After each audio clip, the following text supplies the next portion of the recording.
the ordinances that other cities had passed to address these things that had also been tested in the court, because the unsolicited publications, has to be done this way, or there's some concern about First Amendment rights.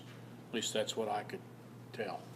One of the attorneys might be more, but these are the two that I came up that best describe what I was trying to get to, and that is that before somebody goes door to door in this city, they need a permit, and they need to pay a fee, and then they need to stop at 6 o'clock at night and not do it on Sunday. And that's in essence, of course, it doesn't apply to schools or churches or civic groups. It's just strictly. So this is what I came up with, and for that. I didn't attempt to, the fees varied from place to place and all of that, but it's a good representation of what I was trying to get to. And then the delivery of unsolicited publications. Where that stems from for me is we have these groups that throw everything from advertisements for their services like lawn care, house cleaning, to these people that throw these phone books out there. And I don't know about y'all's neighborhood, but in my neighborhood, they just sit there. People don't pick them up. They don't. They eventually become unsightly and litter, and of no use. So I don't think they should do that.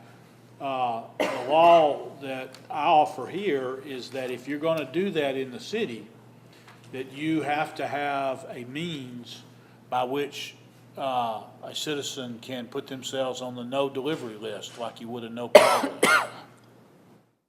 And that the city has access to that list. So if I continue to get them and I make a complaint, then the city can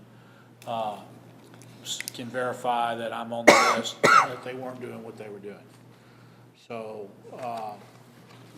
that's just what I came up with. I'm not married to the words. I'm not married to the amount of the penalty or anything like that. I don't want to make it too bad of a penalty, but I consider the unsolicited stuff dropped in my yard as litter. And I think that would be the appropriate fine for that. And then the solicitation, I think whatever we came up with, but the idea of them having to get a permit should cut down on some of that too. So, and have strict hours. I think on the solicitation, I think the police department and the codes department should enforce it. On the delivery of unsolicited publications, I think that should be the codes department. That's all I had, Mayor. Unless somebody has some questions for me. Yes. What about you, politicians? How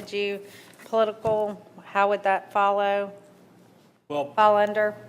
Politicians at this particular point have their own set of rules about what signs and what they can put out, and they have the 48-hour rule and so forth and so on. So I don't know. At least I've not been subjected to politicians throwing things in my front yard. No, I just meant as far as the solicitation, knocking on doors. I mean, is that, you said school groups, church groups would that follow under that category? That's a good question. I didn't think about that. On the politicians, they would have to follow the hours, but I think they would be allowed, the Constitution allowed To knock on the doors. Yeah. I'll have one question. It says stop at 6. There should be some time in the morning. There should be an hour in the morning. 9 to 6. 9 to 6. 9 to 6 is what it says. 9 to 6. And 9 to 6, Monday through Saturday, none on Sunday. The other question I would have is in relation to, you already have a requirement that you get a permit. That's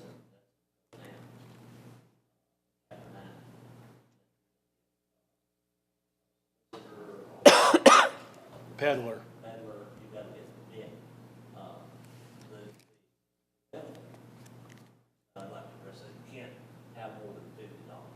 Yeah, I understand that. And the second thing, I mean, I think I can get, some of this stuff in with a few other things.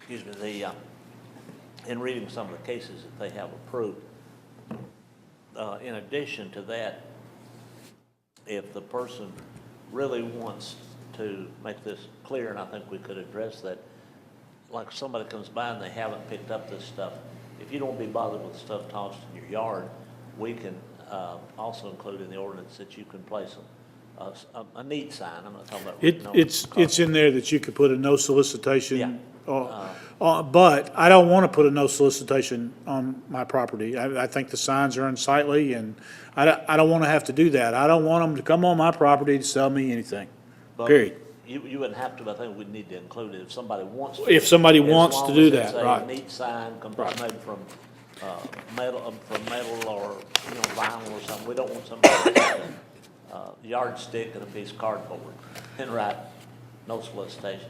What I wanted to do was offer this, and the motion in the regular meeting I plan to make is just simply that we give this information to Larry, and that Larry draft us a proposed ordinance that covers these items. I think I can do that and include it in the proper place. I just wanted to give you some context to what I was talking about. I recognize some of these people are trying to make a living and so forth and so on, and I don't really want to damage that, except that I think there's some reasonableness that's not being followed. And you hate to legislate everything, but, Well, you I think I know, can narrowly craft it enough where it would, I'm not saying I can't narrowly craft it enough where somebody could challenge it, because they can always do Oh, that. well. But if it's under the policing power, which it would be, to keep out litter and blah, blah, this, and security for the residents and for the solicitors, really, that it probably would pass a muster as long as we've got definitive, just, I hate those ordinances that says from daylight to dark, because daylight to dark changes. right, we deal with that in the park And if you're on every the day. cusp of daylight to dark or one of those changes, it gets to be, definiteness gets to be a problem. But I think I can take what you've got here and some stuff that I've already researched and put together a proposal, and then give it to the board, and maybe we'll have another workshop when I get that together and we discuss the thing. If there's changes need to be made, then we can make them and bring them back to get it enacted. I think I can do that. But that's what my intention to do during the regular meeting. But I did want to give you guys some documents to just kind of show you what I was thinking. And, any input that you have into this that you want Larry to include is okay by me. I just was trying to give us a good starting point. I would also include in that ordinance a provision that if you, as the property occupier, if it's a solicitor, that you ask to come to your house, then it wouldn't be applicable. Yeah, it says something in, the ordinance that I followed said something about the signs, it said something about appointments. Yeah. It said something, it gave a lot of those things you're talking about. Nobody So, wants to do that, and I don't think you could anyway. If you call some guy that you want to have a conference at your house, he can come whenever you. It just, we're fixing to get to summertime, and it doesn't get dark around here till 8:30, and I think 8:30 is too late to be knocking on somebody's door.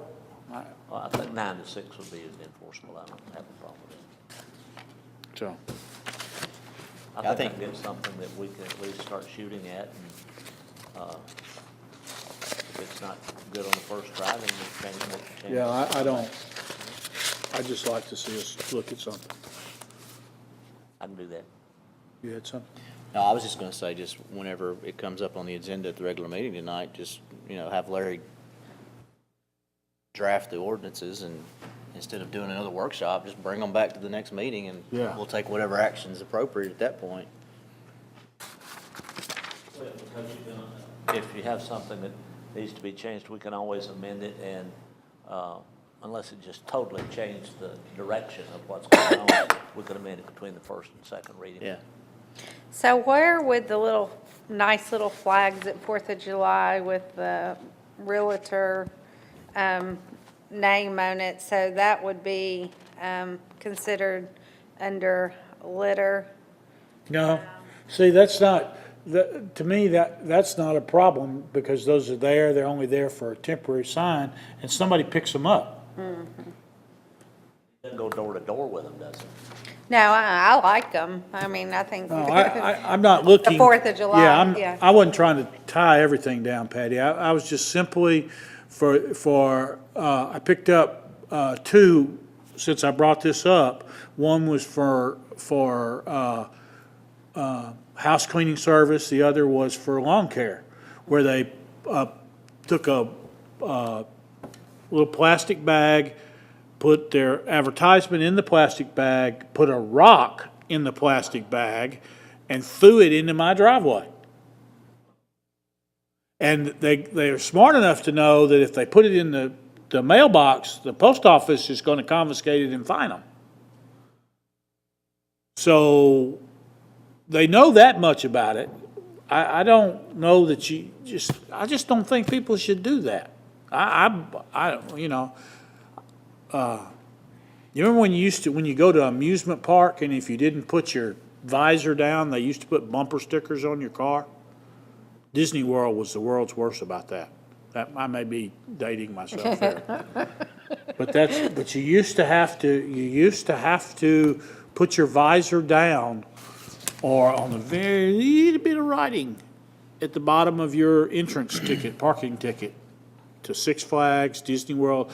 And that's why you would see all these people with these bumper stickers on there. And back then, they didn't have glue for bumper stickers that were easy to get off, it went on there, and it was on there for life.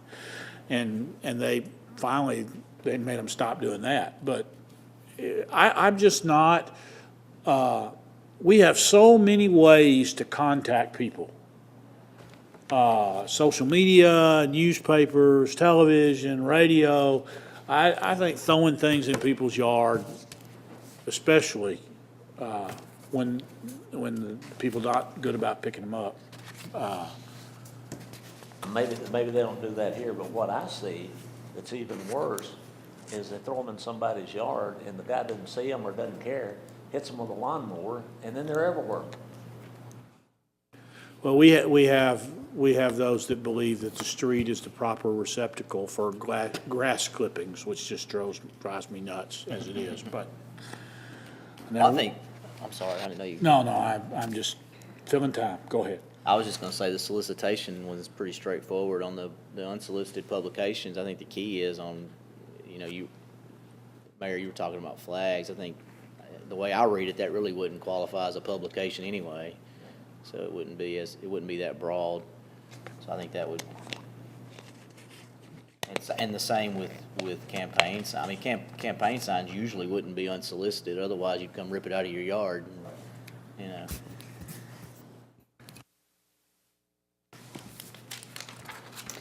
Okay, if there's no more questions or discussion, did we have anything else? Okay, we'll go ahead and close the workshop, and that'll give us a few minutes, or quite a few minutes, before the